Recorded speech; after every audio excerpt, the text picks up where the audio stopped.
आप महाभारत की शुरुआत सुनने जा रहे हैं हैदर अली जुगनू और उनके साथियों के स्वर में।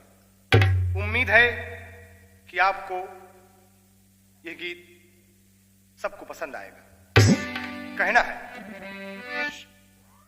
रक्त की सरिता जब तक बहेगी नहीं, रक्त की सरिता जब तक बहेगी नहीं, पुष्प गुलशन में कोई खिलेगा नहीं। दोनों पक्षों का समझौता असफल रहा, बिना लड़ाई के कुछ भी मिलेगा नहीं।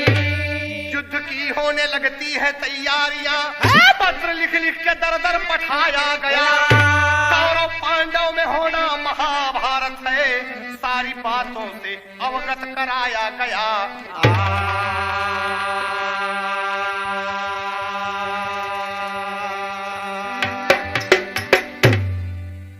ये भोजपुरी बिरहा महाभारत से है। शीर्षक है बर्बरीक वध। यही बात है, समझौता करके आज मुरली मनोहर हार गए। बहुत मनाए दुर्योधन को, तमाम लोगों को लेकर, लेकिन दुर्योधन सिवाय लड़ाई के उसके मुख पर कोई बात ही नहीं। जब ये जान लिए अंत में कि लड़ाई ही दोनों पक्षों का विकल्प है, तो आज युद्ध की तैयारी हो रही है और बैठकर नकुल सहदेव तमाम चिट्ठी लिख रहे हैं, अपने अपने तमाम सहयोगियों को बुला रहे हैं पत्र द्वारा। और एक पत्र हिडंबनी के भी पास आया, घटोत्कच के नाम से, जो भीम का लड़का था, उसके नाम से जब आता है बाबूजी, तो हिडंबनी अचानक उसके हाथ में पत्र देखकर कहती है कि अरे बेटा ये क्या है। कहा मां जी सुनिए, तार्ज है कव्वाली का, यही है।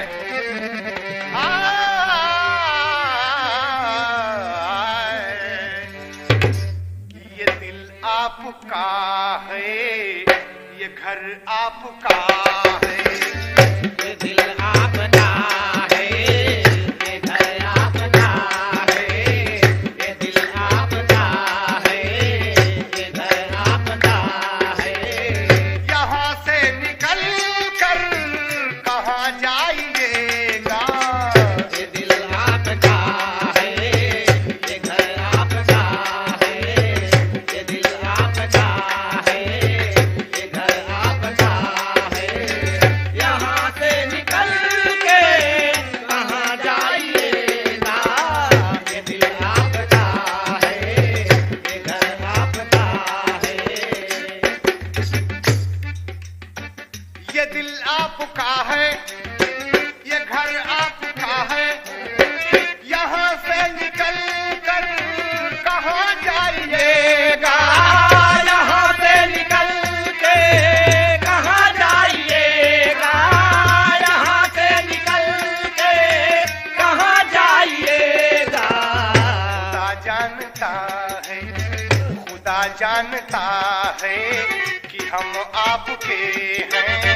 खुदा जानता है कि हम आपके हैं, खुदा जानता है कि हम आपके हैं। हमें छोड़िएगा तो पछताइएगा, खुदा जानता है कि हम आपके हैं, खुदा जानता है कि हम आपके हैं। हमें जोड़िएगा तो पछताइएगा, खुदा जानता है कि हम आपके हैं। ये तो ओरिजिनल बात है, लेकिन वीर घटोत्कच अपनी मां हिडंबनी से कह रहा है। क्या कहता है बाबूजी कि ये मां, पिताजी ने भेजा लड़ाई की पाती, पिताजी ने भेजा लड़ाई की पाती, पिताजी ने भेजा लड़ाई की पाती।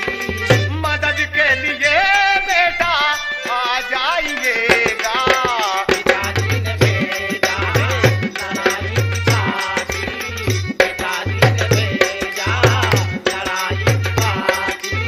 मदद के लिए बेटा आ जाइएगा,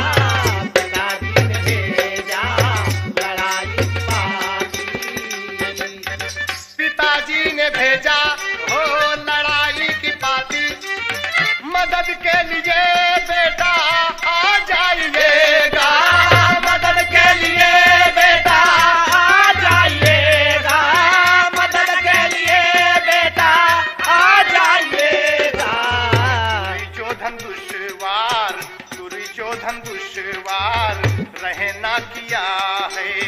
अगर ना हो आना तो बतलाइएगा। दुर्योधन कुंवर रहना किया है, दुर्योधन कुंवर रहना किया है। अगर ना हो आना तो बतलाइएगा। दुर्योधन कुंवर रहना किया है, दुर्योधन कुंवर रहना किया है। मनाया बहुत पर घटोत्कच कह रहा है कि मां सुन रही हो ना। पत्र में पिताजी ने लिखा है कि दोनों पक्षों में युद्ध सुनिश्चित है। कहा आगे पढ़ो बेटा।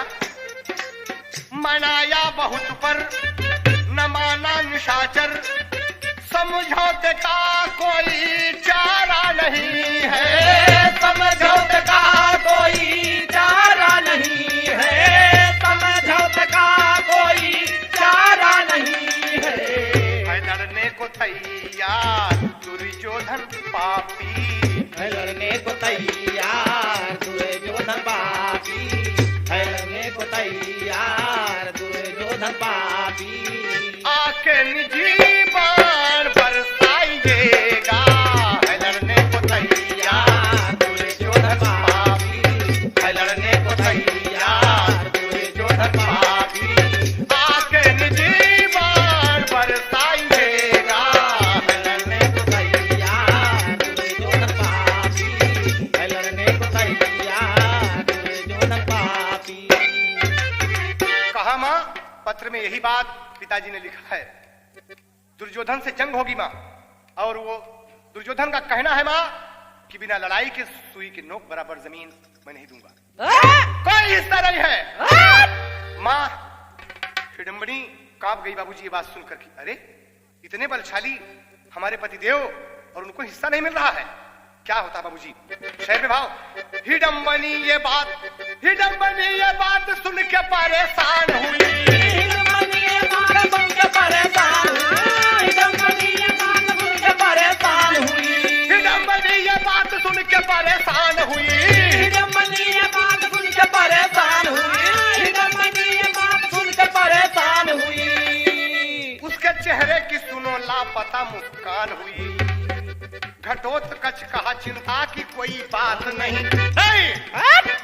घटोत्कच कहा चिंता की कोई बात नहीं। पांडव के सामने कौरव की कुशावार नहीं। ये बात सुनकर हिडम्बनी का दिल हर्षाया है। ये बात सुनकर हिडम्बनी का दिल हर्षाया है। इतने में बर्बरीक नाती उसका आया है। बर्बरीक जो घटोत्कच का लड़का कहा जाता है बाबूजी। कहीं कहीं महाभारत में लिखा हुआ है कि बर्बरीक और घटोत्कच भाई भाई थे, लेकिन यहाँ जो कहानी बतलाई जा रही है, आप सबको सुनाई जा रही है, इसमें बर्बरीक घटोत्कच का लड़का है। इसीलिए कहते हैं इतने में बर्बरीक नाती उसका आया है। कहा दादी माँ क्या बात, कहा दादी माँ क्या बात है घबराती हो। कौन सी बात है मुझको नहीं बताती हो। हस्तिनापुर से युद्ध का निमंत्रण आया है। हस्तिनापुर से युद्ध का निमंत्रण आया है। तुम्हारे बाबा भीम ने इसे पठाया है। तुम्हारे बाबा का रहना वहाँ दुश्वार हुआ। बना बनाया खेल बेटा सब बेकार हुआ। कहा दादी मैं अभी इसी वक्त जाता हूँ। कहा दादी मैं अभी इसी वक्त जाता हूँ। कहा दादी मैं अभी इसी वक्त जाता हूँ। मैं सारी बात का फौरन पता लगाता हूँ। मैं सारी बात का फौरन पता लगाता हूँ, मैं सारी बात का फौरन पता लगाता हूँ, मैं सारी बात का फौरन पता लगाता हूँ। अरे दादी माँ चिंता की क्या बात है। पत्र तो पिताजी के पास आया है। पिताजी आप बैठे, हमें बताइए, हम जा रहे हैं हस्तिनापुर। अपने बाबा से पूछेंगे कि बाबा क्या बात है, हम पता लगा कर आते हैं। तो पिताजी आप युद्ध के लिए जाएंगे। कहा ठीक है बेटा, लेकिन एक बात है कि तुम छोटी उम्र के 12 साल के बच्चे हो, वहां जाना तुम्हारा ठीक नहीं है, रास्ता खतरनाक है। कहा कोई चिंता की बात नहीं बाबूजी। और कहता है कि ये पिताजी सुनिए, मदद अपने बाबा की दिल से करूंगा। मदद अपने बाबा की दिल से करूंगा, मदद अपने बाबा की दिल से करूंगा। अकेले में लड़ करके दिला दूंगा हिंसा। अकेले में लड़ करके दिला दूंगा हिंसा। अकेले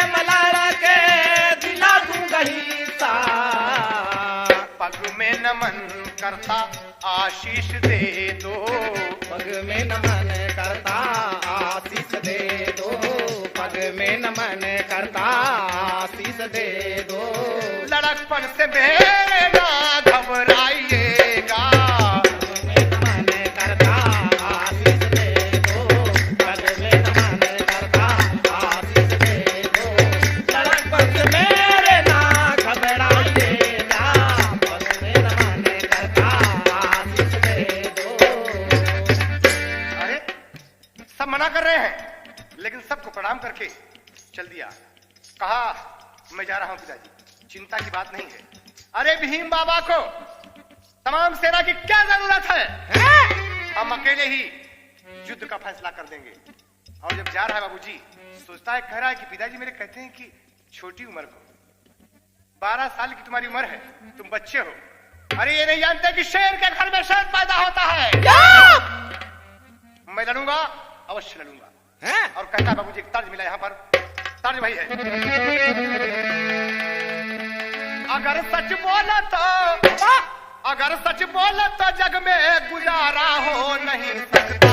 अगर सच बोल तो जग में गुजारा हो नहीं सकता, अगर सच बोल तो जग में गुजारा हो नहीं सकता। अगर सच बोल तो जग में गुजारा हो नहीं सकता, अगर सच बोल तो जग में गुजारा हो नहीं सकता। सिवा दुख दर्द के, सिवा दुख दर्द के कोई तुम्हारा हो नहीं सकता। सिवा दुख दर्द के कोई तुम्हारा हो नहीं सकता, सिवा दुख दर्द के कोई तुम्हारा हो नहीं सकता। अरे ये तो ओरिजिनल, लेकिन बर्बरीक बहादुर प्राप्त कहता है, धनुष बाण हाथ में लेकर अकेले ही बच्चा कह रहा है बाबूजी। सुनने वाले वहां कोई नहीं है, लेकिन अपने मन में उसका खून खौल गया कि पिताजी ने मुझे कहा कि मैं 12 साल का बच्चा हूं, ये नहीं समझते कि मैं शेर हूं, मैं फाड़ डालूंगा पकड़ के। और यही बात कहता है, बहाऊं खून की सरिता, बहाऊं खून की सरिता, किसी से डर नहीं सकता। बहाऊं खून की सरिता, किसी से डर नहीं सकता। बहाऊं खून की सरिता, किसी से डर नहीं सकता। बहाऊं खून की सरिता, किसी से डर नहीं सकता। बहाऊं खून की सरिता, किसी से डर नहीं सकता। खून की सरिता, किसी से डर नहीं सकता। बहाऊं खून की सरिता, किसी से डर नहीं सकता। बहाऊं खून की सरिता, किसी से अरे डर नहीं सकता। बात समझौते की हर किसी किसी से कर नहीं सकता। समझौते की हर चीज किसी से कर नहीं सकता। बात समझौते की हर चीज किसी से कर नहीं सकता। लड़ाई में मुकाबिल में मेरे यदि काल आएगा, लड़ाई में मुकाबिल में मेरे जन काल आएगा। लड़ाई में अगर मेरे समान काल आएगा, तो उसे भी जान से मारूं, उसे भी जान से मारूं और मैं मर नहीं सकता। उसे मैं जान से मारूं, उसे मैं जान से मारूं और मैं मर नहीं सकता। उसे मैं जान से मारूं और मैं मर नहीं, उसे मैं जान से मारूं और मैं मर नहीं सकता। उसे मैं जान से मारूं मगर मैं मर नहीं सकता। उसे मैं जान से मारूं मगर मैं मर नहीं सकता। अरे सोच रहा है कि क्या समझते हैं मेरे घर के लोग मुझे, यकीनन मैं सबको मार के गिरा दूंगा। और जा रहा बाबूजी, सोचते सोचते हसनापुर पहुंच गया। लोगों से पूछा कि भीम बाबा का मकान कौन है, भीम बाबा का सुंदर महल कौन है। लोग महल तक पहुंचा दिए और देख रहे हैं कि छोटा बच्चा लड़ने के लिए आ रहा है, एकदम क्रोध में, गुस्से में। इतने में कुंती की नजर बर्बरीक छोटे बच्चे पर पड़ी और देखती हैं, कहती हैं, अरे ये तो बचपन में मेरा भीम जैसे था। यहां आओ, क्या नाम है तुम्हारा, कहां जाओगे बेटे। कहा माँ जी, मैं घटोत्कच पुत्र बर्बरीक हूं मां, मैं यहां आपके यहां आया हूं। आप कौन है माँ जी। कहा घटोत्कच। कहा हाँ, भीम मेरे बाबा लगते हैं। कहा अरे अरे अरे, तभी तो तुम उस जैसे हो। और मेरे पास छाती से लगा दिया और कहती हैं कि मैं तुम्हारे बाबा जी की माँ हूँ। चरणों पर गिर गया बाबूजी, प्रणाम किया। कहा बाबा जी कहाँ है माँ जी? कुंती छाती से लगा के चूमने लगी कि हमारे भीम का नाती है। कितनी उम्र मेरी हो गई कि हमारे यहाँ पंथी छंती का जन्म हुआ है। बहुत खुश हुई बाबूजी। और इतने में सभी खुश हो गए। बर्बरीक बोला, क्या कहता है बाबूजी? कहा हमने सुना है माँ जी, हमने सुना है माँ जी कि दुर्योधन बिना लड़ाई की सुई की नोक बराबर जमीन नहीं देगी। अरे पिताजी का पत्र हमारे यहाँ पहुंचा है, मैं इस बात का पता लगाने आया हूँ। बताओ दादी माँ। कहा ठीक है बेटा। कहा चिंता की बात नहीं है माँ जी, मेरी बात सुनो। तर्ज वही है, अरे बसलिया लोपिन मैया गंगा के किनरवा लिहली लहरवा घाटे के। वही कहता है बाबूजी बरबरी। कहा माँ जी? कहा हाँ बोलो बेटा। कहा लड़ा बई अकेल चली है। अरे लड़ा बई अकेल चली है, तिरिया पे तिरिया हुई है लड़ाइया खेतवा में।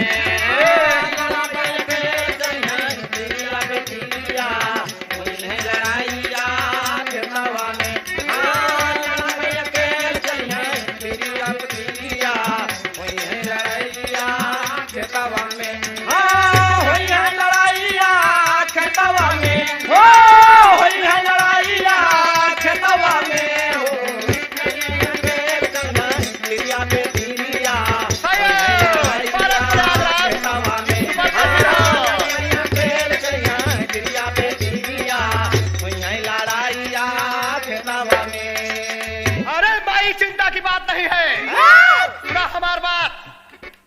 पापी दूरे जो धन का तोरा बैगुमानवा, पापी दूरे जो धन का तोरा बैगुमानवा, पापी दूरे जो धन का तोरा बैगुमानवा, पापी दूरे जो धन का तोरा बैगुमानवा।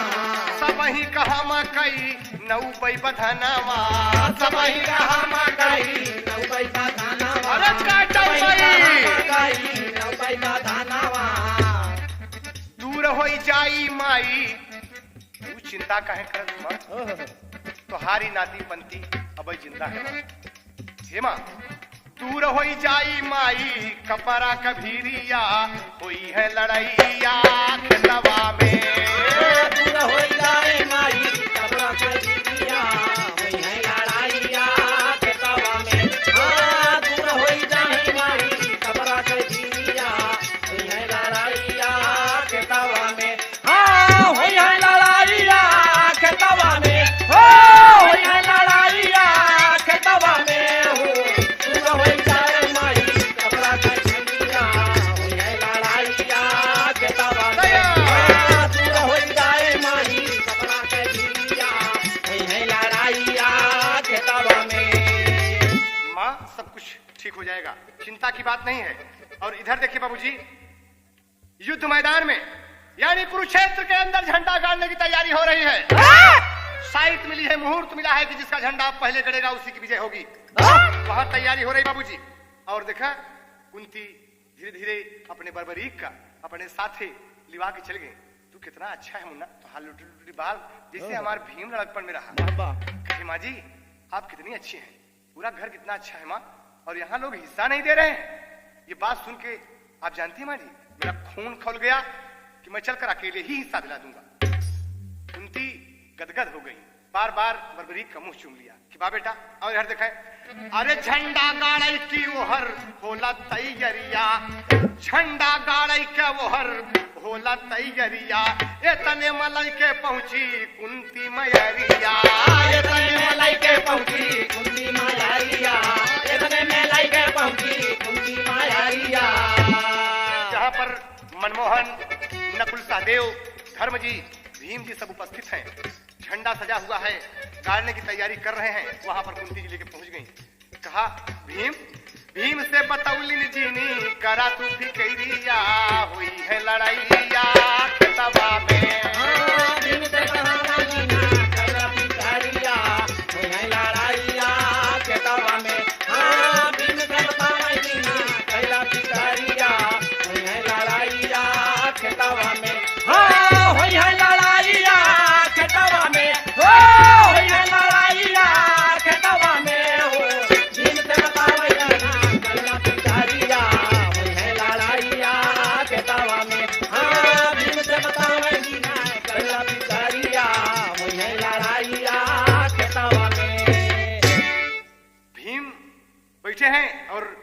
कुंती माँ को देखे तो उठे, माँ जी आप?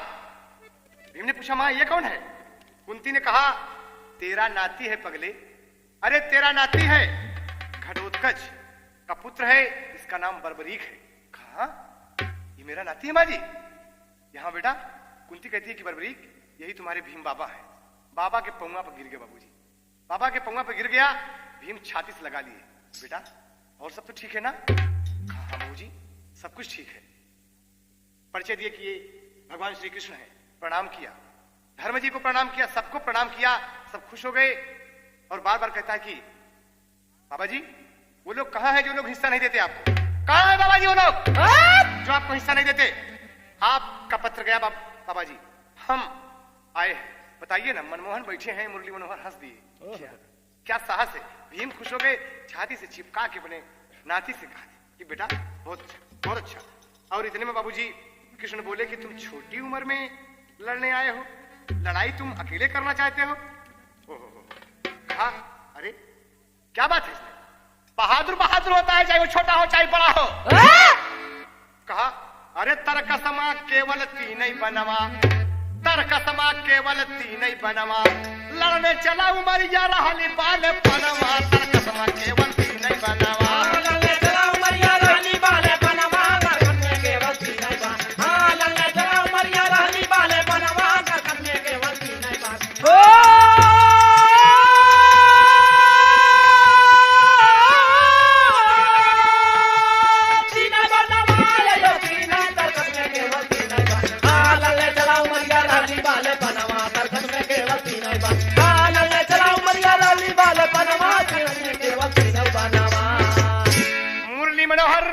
बर्बरीक से बोले कि हाँ बेटे, कहते हैं नाजुक उम्र है, छोटे हो। कृष्ण ने कहे कि तीन बाण से महाभारत ना होई है हो। कृष्ण ने कहे कि तीन बाण से महाभारत ना होई है हो। छोट उम्र में मरी जागा तो माई बाप तुर रोई है हो। कुल का दीपक बुझ जाई यसको से दामन धोई है हो। अरे जीवन माहुर बन जाए न चैन कन दिया सोई है हो। बर्बरीक तुम्हारे ये ख्याल गलत है, लौट जाओ बेटा। कहा अरे आपको ये लोग भगवान कह रहे हैं और मुझे छोटा समझकर आप ऐसा कह रहे हैं? कहा सुनिए भगवान, आप दुनिया के मालिक हैं, आप दुनिया के मालिक हैं। जब आप हम बच्चों का साहस तोड़ देंगे तो कौन धैर्य बनाएगा बताइए? कहते हैं बाबूजी क्या कहता है? सुनत कृष्ण की बात तड़प के बर्बरीक झट बोला, अरे वीर बाबूड़ा शेर बाबर का, अरे खून हो गया 16 हो, तरकसमा केवल तीन ही बनवा, बोला गरज के ना हर खुद कैला मैदानवा, तरकसमा केवल तीन ही बनवा।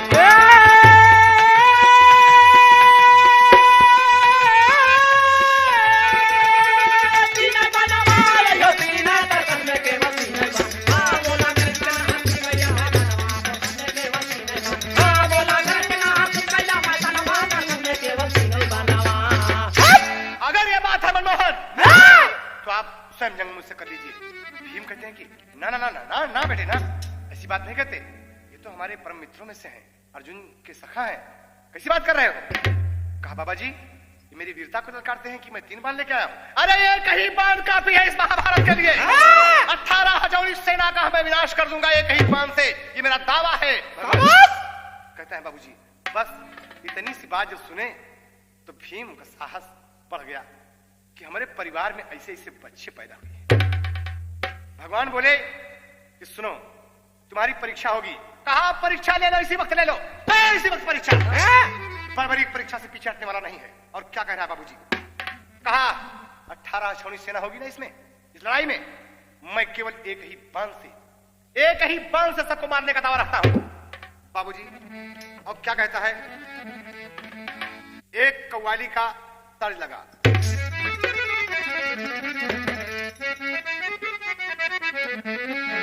जिया मास्टर।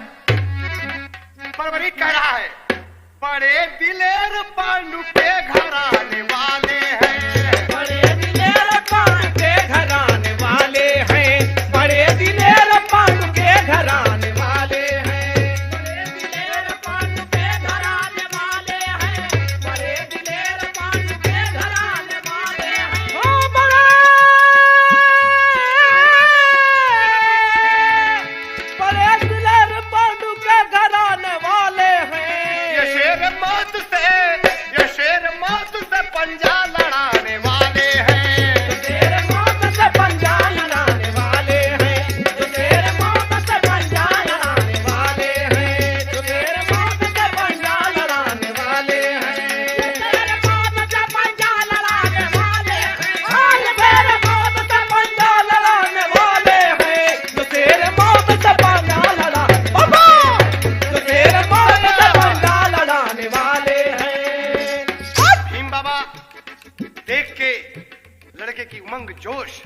खुश हो रहे हैं।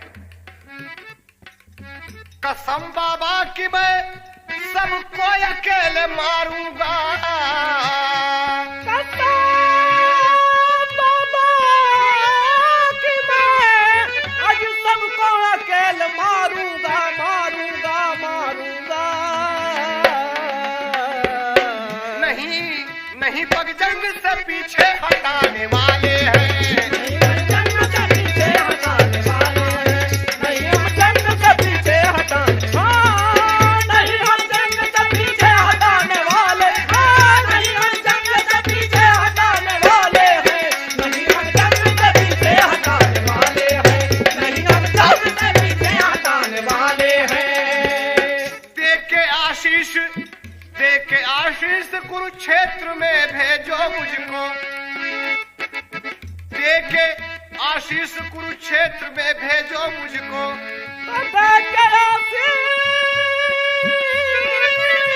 कुरुक्षेत्र में भेजो मुझको।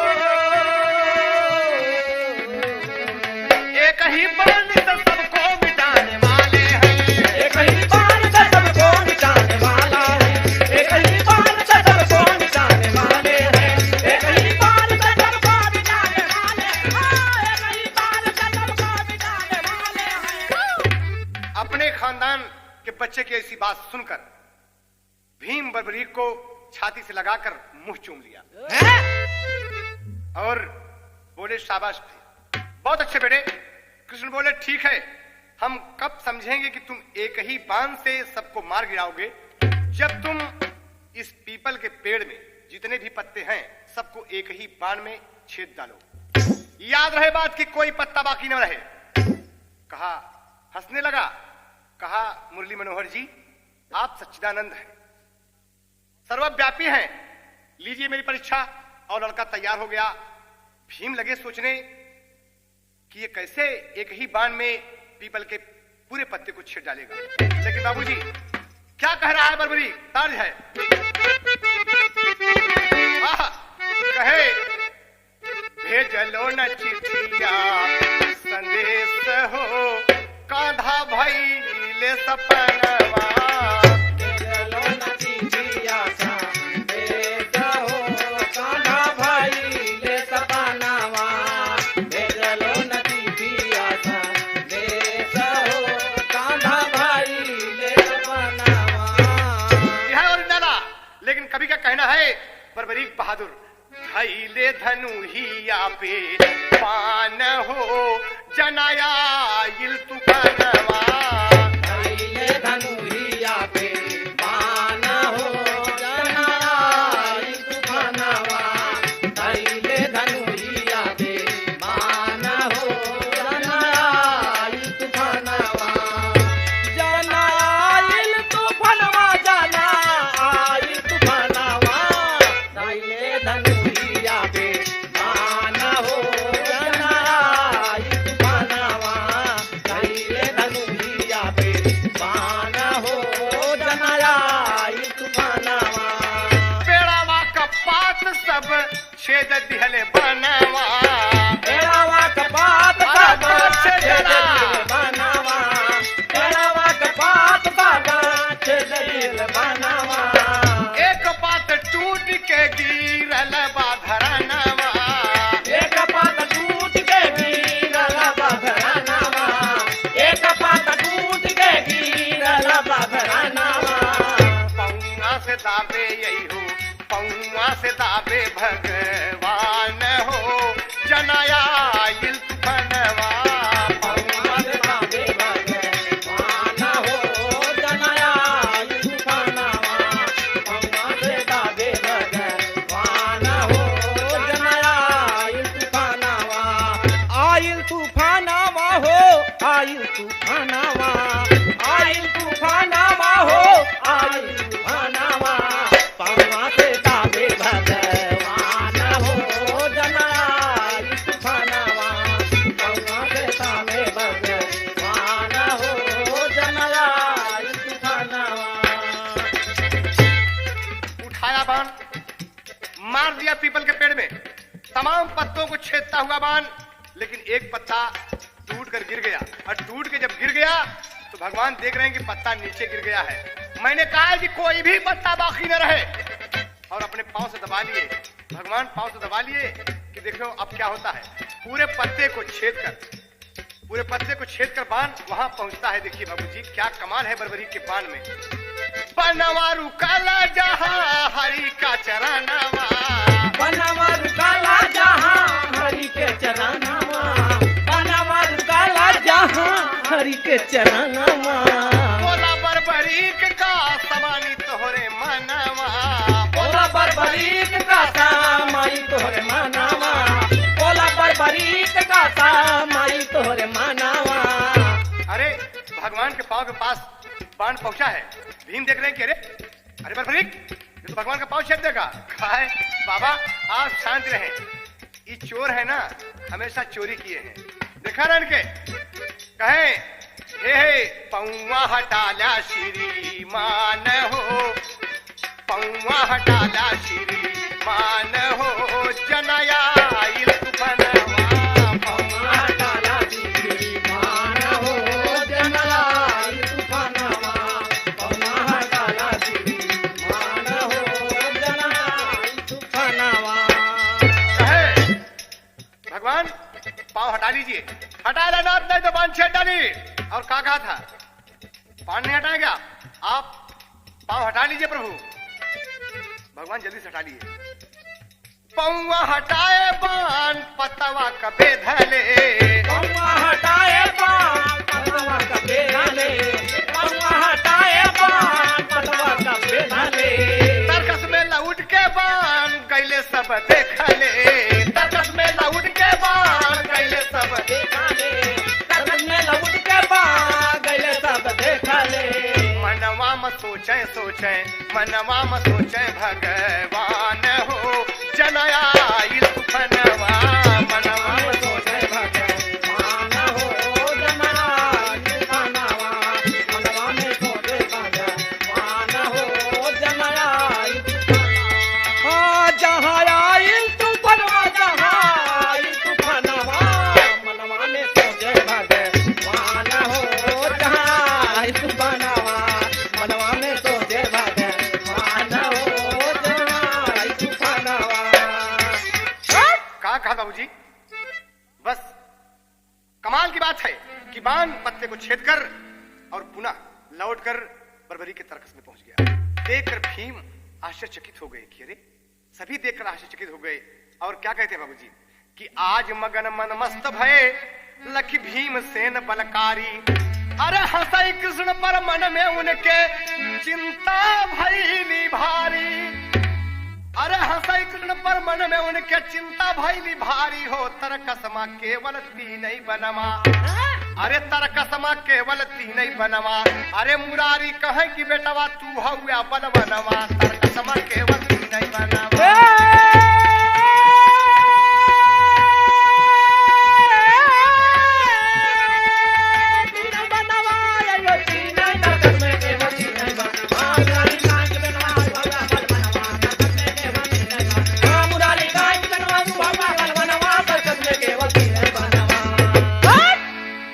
बोले कृष्ण चलो कुरुक्षेत्र में जहां झंडा गाड़ने की आज साइट है। लड़का बोला कैसा झंडा? कृष्ण जी बोले कि लड़ाई के मैदान में कुरुक्षेत्र में बेटे जिसका झंडा पहले गड़ेगा विजय श्री उसी के हाथ लगेगी। कहा ये बात मनमोहन जी? कहा हाँ। लड़का बोला ये तो तुरंत करना चाहिए, शुभ काम में विलंब करने की क्या जरूरत है। चलिए चलिए बाबा जी, झंडा उठा लिए सब और चल दिए। तीन ही लोग, भगवान मुरली मनोहर, बाबा भीमसेन और बरबरी। जब पहुंचते हैं स्थान पर, नजर उठा के चारों तरफ देख रहा है कि कुरुक्षेत्र का मैदान यहाँ है। यही है कुरुक्षेत्र का मैदान जहां पर युद्ध होगा। बस क्या कहता बाबूजी, झूमर में बाबू भाव लगा। चलिए बढ़ के मास्टर।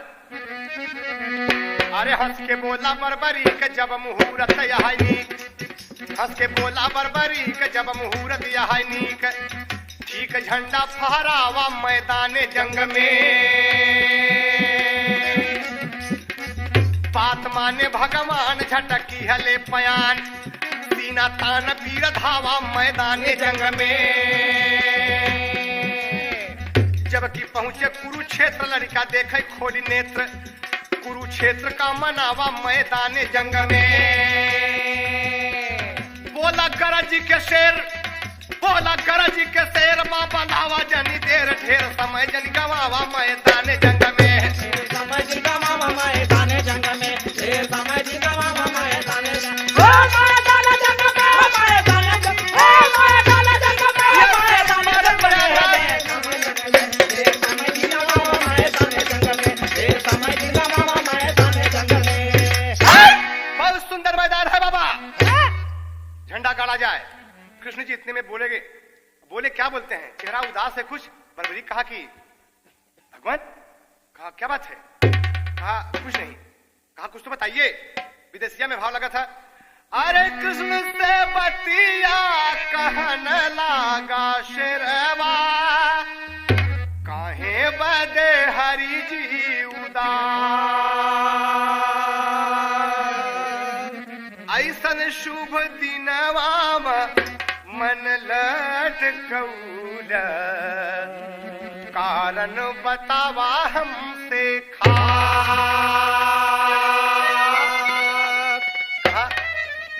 आपका चेहरा क्यों लटका है झंडा गाड़ना है और आप उदास हो गए मनमोहन कहा एक बात है बरबरी कहा बोलिए नाथ समय आधी घरिया का एक बात भूली गई ले चिंताई मन में महान कहीं भगवान कुरुक्षेत्र के धरतिया मनई कमांग बलिदान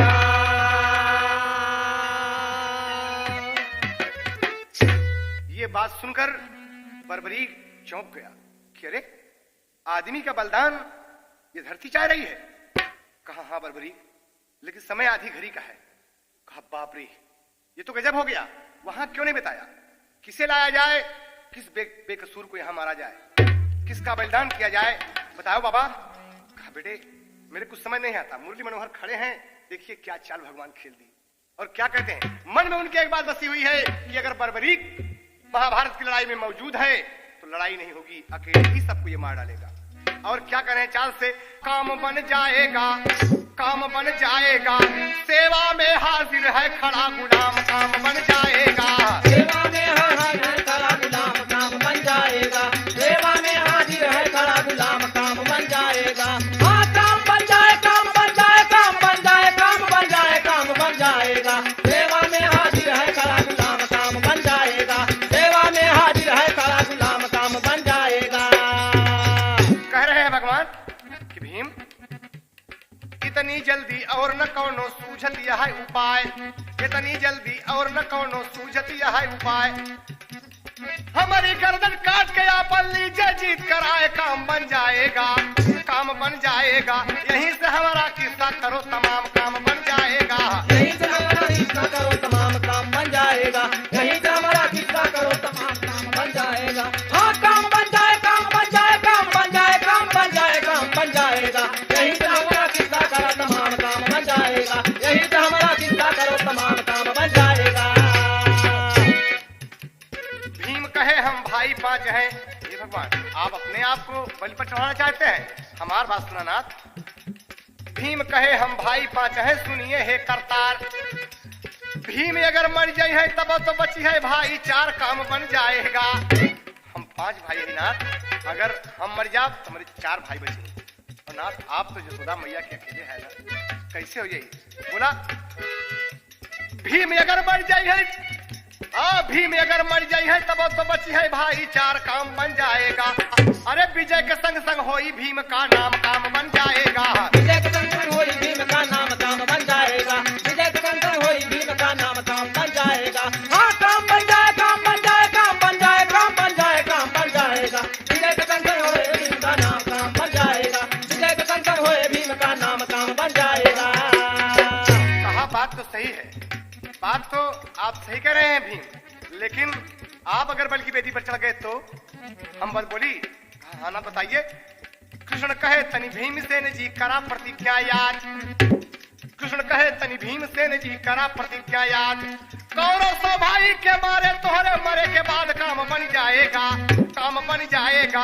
बरवा खोल के रोवे द्रौपदी पाम काम बन जाएगा। गरबा खोल के रोवे द्रौपदी नाल काम बन जाएगा। गरबा खोल के रोवे द्रौपदी नाल काम बन जाएगा। हाँ काम बन जाए, काम बन जाए, काम बन जाए, काम बन जाए, काम बन जाएगा। गरबा खोल के रोवे द्रौपदी नाल काम बन जाएगा। गरबा खोल के रोवे द्रौपदी नाल काम बन जाएगा। बोलिए बोला भीम। द्रौपदी की भी प्रतिज्ञा पूरी होना है, नहीं तो कैसे होगी। कहा नाथ अब हम क्या करें, मजबूरी है। भीमसेन बोले अगर मनमोहन जी आप चले जाएंगे तो दुनिया कैसे चलेगी। नहीं नहीं नाथ ऐसा नहीं होगा। ये नाथ भीम को ही इस बलवेदी पर चढ़ा दीजिए। कहा ना ना ना ना ना ना। तब तक बर्बरीक बोल खड़ा हुआ कि अरे भगवान चले जाएंगे तो दुनिया का खेमनहार नहीं रहेगा, और हमारे बाबा चले जाएंगे तो द्रौपदी की प्रतिज्ञा और उनकी प्रतिज्ञा की दुर्योधन सब भाई को अकेले मारेंगे। वाह यहाँ तो मैं ही बेकार हूं, मैं एकदम बेकार हूं। लड़का बोल खड़ा हुआ क्या कहता है उड़ान में। कबहू न ऐसन होई है बाबा बरबरी के तब गरजा, कबहू न ऐसन होई है बाबा बरबरी के तब गरजा। अरे बलवेदी पर हम चढ़ावा तनिके ना बाहर जाहो तरक समा केवल तीन ही बनवा। अरे करजा कुरुक्षेत्र का चुकी जई है तुम छनवा तरक समा केवल तीन ही बनवा।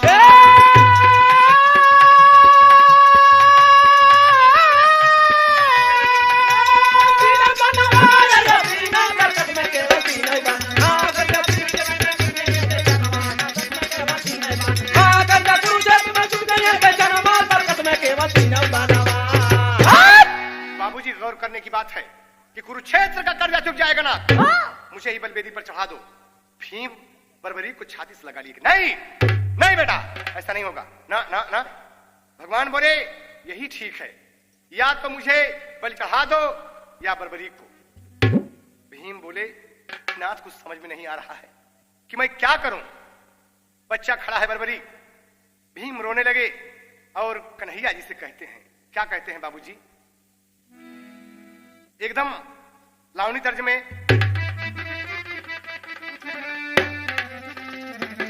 आए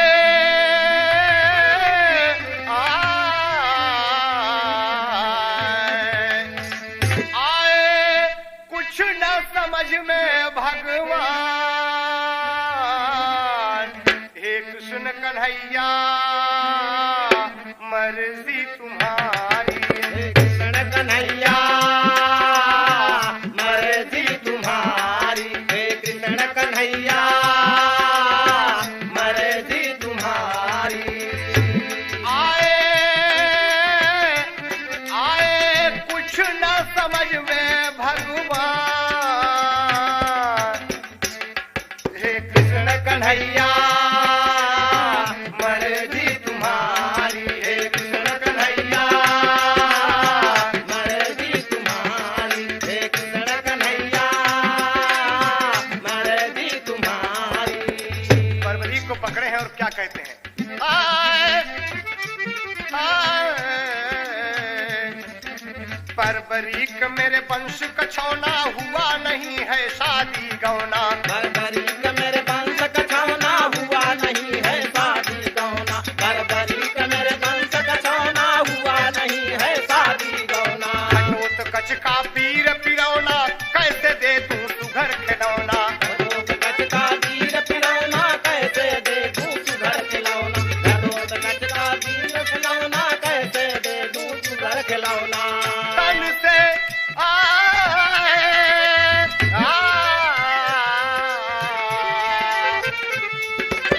तन से निकल जा पापी प्राण,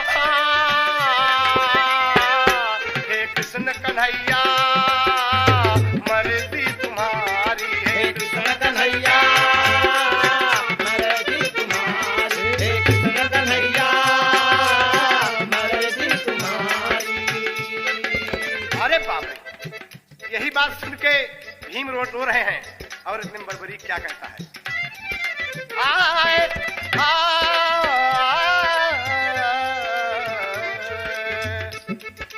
बर्बरीक बोला झटिया के बाबा भीम को शीश झुका के। बर्बरी को बोला झटिया के बाबा भीम को शीश झुका के। बरबरी के झरना झटया के भी शीश झुका के बलवेदी पर मुझे चढ़ा के विजय श्री निज माथ लगा के बलवेदी पर मुझे चढ़ा के विजय श्री निज माथ लगा के बलवेदी पर मुझे चढ़ा के निज माथ लगा के कहा बाबा बाबा बाबा बाबा बाबा बाबा सबकी बचा लो बाबा जान सबकी बचा लो बाबा जान हे कृष्ण कन्हैया मर्जी तुम्हारी हे कृष्ण कन्हैया मर्जी तुम्हारी हे कृष्ण कन्हैया मर्जी तुम्हारी जैसे भगवान आपकी इच्छा हो। बरबरी कहता है कि बाबा चिंता की कोई बात नहीं, मैं ही यहाँ बेकार लग रहा हूँ। बाबा आपके मरने से सौ भाई दुर्योधन को कौन मारेगा, क्योंकि आपने प्रतिज्ञा किया है और प्रतिज्ञा जो न पूरे करे वो वीर मनुष्य नहीं कराता। बाबा भगवान न रहेंगे तो दुनिया नहीं चलेगी, क्या होगा इस संसार का, इसलिए मेरा जाना ठीक है। और हाथ जोड़कर मुरली मनोहर से क्या कहता है, पापट में भाव लगा यहीं पर क्या कह रहा बाबूजी। अरे एक निवेदन बाट कृष्ण कन्हैया यही लड़ैया में, अरे एक निवेदन बाट कृष्ण कन्हैया यही लड़ैया में, अब बीच समर में टांगा मोर गटैया यही लड़ैया में, बीच समर में गाना मोर गटैया यही लड़ैया में, बीच समर में गाना मोर गटैया यही लड़ैया, हाँ बीच समर में गाना मोर गटैया यही लड़ैया यही लड़ैया यही लड़ैया में, बीच समर में गाना मोर गटैया यही लड़ैया में, बीच समर में गाना मोर गटैया यही लड़ैया में, बीच समर में हमारी गर्दन टांगी जाए भगवान। और एक बात है, 18 दिन का महाभारत देखा भैया अपनी आँखी से, युद्ध में न्याय अन्याय का निर्णय दे भैया अपनी साखी से, भीम बाबा का देखा हम बिरतैया यही लड़ैया में, अब अरे मरे बचूटे ना रोवैया यही लड़ैया में, हमारे मरे में छूटे ना रोवैया यही लड़ैया में, हमारे मरे में छूटे ना रोवैया यही लड़ैया, हाँ हमारे मरे में छूटे ना रोवैया यही लड़ैया यही लड़ैया यही लड़ैया में, हमारे मरे में छूटे नहीं रोवैया यही लड़ैया में, हमारे मरे में छूटे नहीं रोवैया यही लड़ैया में। मनमोहन और भीमसेन का पाँव छुए झट बेटा हो, अरे लइके तरकस धनुष बाण वो कुरुक्षेत्र में देखा हो, परिवार के खातिर अपने विजय श्री हमारे वंश की हो, हमारे खानदान की हो, इसलिए बेटा लेट गया बाबूजी 12 साल का बरबरी, और लेट कर कहता है बाबूजी कि हे भगवान, हे दुनिया के मालिक सच्चिदानंद, आपका पांव छूम के कहा थे, अरे अपने हाथे काटा सफल कमैया यही लड़ैया में, अरे जौने स्वर्गमा सबसे होई मिलैया यही लड़ैया में,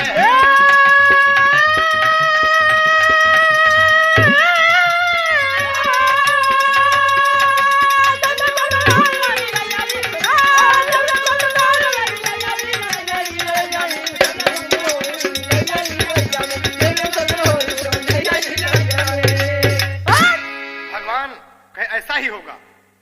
भीम जी आंख मूंद लिए बाबूजी, चक्र से गर्दन काट के कांधा फौरन हाथ उठाया, उड़ान में चक्र से गर्दन काट के कांधा फौरन हाथ उठाया, अरे विजय पताका के ऊपर उस गर्दन को बंधवाया हो, तरकस में केवल 3 ही बनवा, अरे ऊपर रहे गर्दन, अरे ऊपर रहे नीचे आवे गर्दनवा, तरकस में केवल 3 ही बनवा,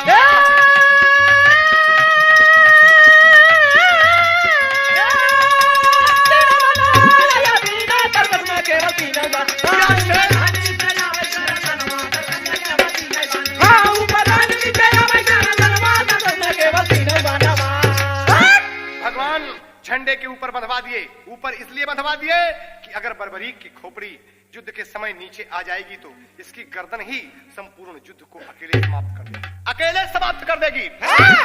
बस बाबूजी बंधवा दिए। आल्हा का भाव लगा था, अब कैसे लगा था,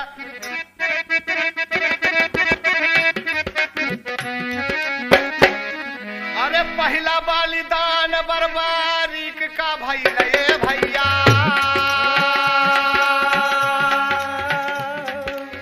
दिहले कुरुक्षेत्र बीच झंडा लहरा, भीमसेन रोवैया पान पीटी पीटी कटैया ये भैया कृष्ण कन्हैया बाबू दिए मुस्कान कृष्ण कई हंसैया देख के बोला था कटैया ये भैया झंडावा से बरबरी के बोला तिल मिला हमारे मरे बात तोहरे चुनत बा हंसैया कन्हैया सतावा मगैला हमारे घंटिया कमा झंडा फहरा के आई गैले दूनौ जनमय भैया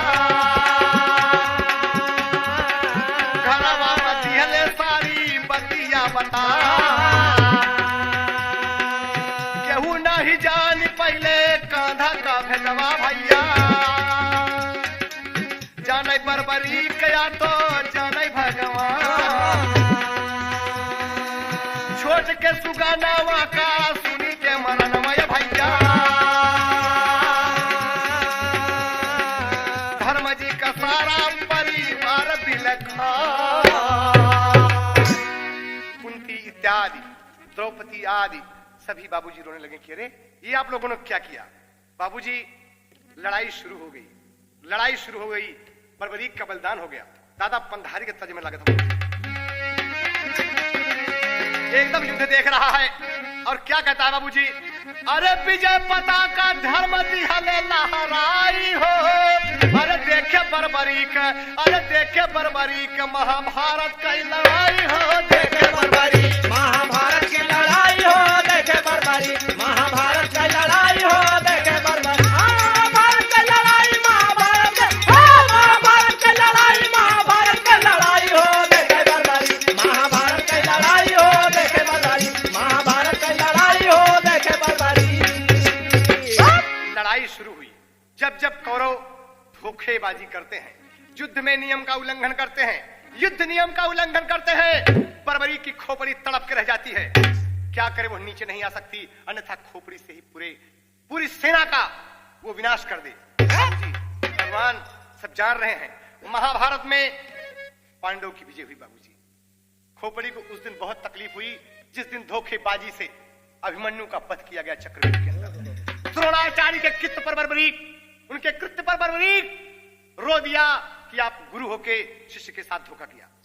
बाबूजी न्याय अन्याय का गवाह बर्बरीक है, अरे हाल महाभारत का उजान ठीक ठीक है।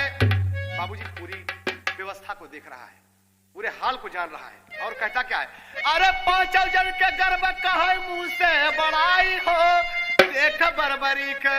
बाबूजी गर्व जब हुआ पांचों जन को कि हम ही बहादुर हैं, हम ही बहादुर हैं, तो मुरली मनोहर कहते हैं ना ना ना ना ना, आइए मेरे साथ। पांचों जन कलई के कृष्ण कुरुक्षेत्र अइले, बर्बरीक बीरवा से कृष्ण जी पूछैले कि बताओ बहादुर, इसमें सबसे बहादुर कौन रहा, बताओ बर्बरीक, तुम्ही गवाह हो। कहा था, अरे बोला बर्बरीक धन्य कृष्ण कन्हाई हो, देख ले बर्बरीक महाभारत का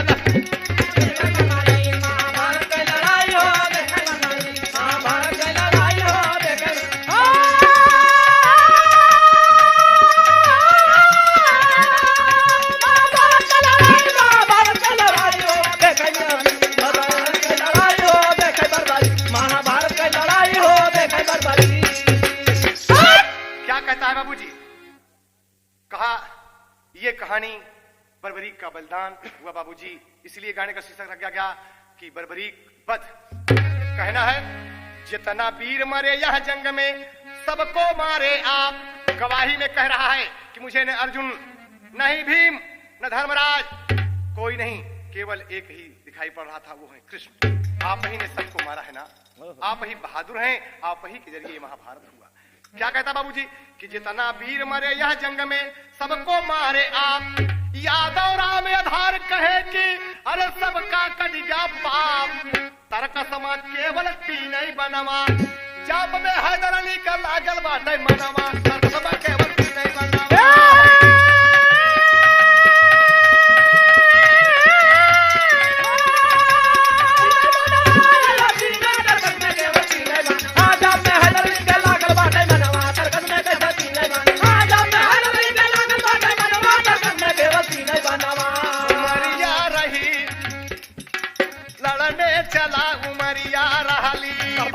पाना